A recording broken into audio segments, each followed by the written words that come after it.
কৈলাসর রামসিনি খরচা শিকলা বেঙ্গলোরनि কাইसा private company सामखलाय तंगमानि थायो are शिकलानि मांगथि कलायजाक मानमानि कोकटमा Kashi फायका आबाय बाटिमुनि कोकटमा मानखा हनकिनो जासुला are शिकलानि नंनि बररक काइसा कोकटम पान्दा खलाय साका मांगथि तबनानि बागै बेंगालुर हास्टेव थांखा हनै मांगथि तबोय मानखा हनके हास्टेव तबसांनाय हनै फियाबा आबाति मुनति चाइतगोयनाय दंनानि बागैबो सानमति साका शिकलानि नंनि बररक फियाबा आबाति मुनति नंनि बररकनि बिसिङाव नुजाखा खाखामु কি হয়েছিল ঘটনা আপনার ছেলের?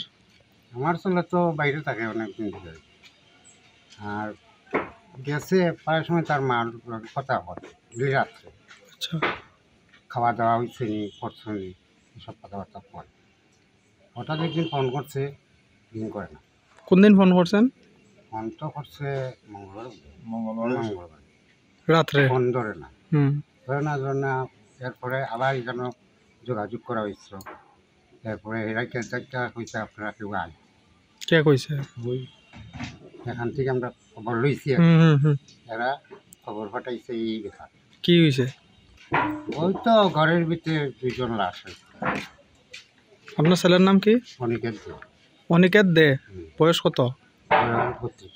কতদিন ধরে থাকে এখানে? 25 বছর। ও 25। আপনার ছেলে তো? হ্যাঁ। আপনার নাম কি? আমার নাম রজত। কোন জায়গা এটা? এটা কাছেরঘাট। তো কতদিন ধরে সে বাইরে থাকে? ওই 1 বছর।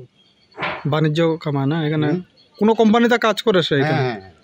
তো কি মনে হইতাছে প্রাথমিকভাবে আপনার, আর এই মৃত্যুটা কি স্বাভাবিক নাকি এর পিছনে কোনো রহস্য আছে? আমরা তো দেখছিও না কিছু না, আমরা শুনতেছি এখান থেকে কল আইতাছে এরকম রুগী খাওয়া গেছে। আমার ছেলের মুখটা পুরো নীল হয়ে গেছে। আপনারা কি চাইতেছেন এখন? আমরা কি চাইছি, আমরা তো দাবি হইল কিভাবে ঘটনা ঘটছে তদন্ত করে আপনারা সবাই বার হচ্ছে। বডিটা আনার লেগে কি কোনো ব্যবস্থা নেওয়া হয়েছে না? বডিটা আনার লেগে আমরা পাঠাইছিল, আমার ভাই পাঠাইছে। মানে এটা ত্রিপুরা সরকার মানে রাজ্য সরকারের ইয়েতে যাওয়া হয়েছে আর কি। এখন যদি ইয়ের অবস্থা মানে একটু টানার মতো হয় তাহলে আইব আর কি। কৈলাসর নিশিমতম দেবনি কোকথুম চিনি খরাম।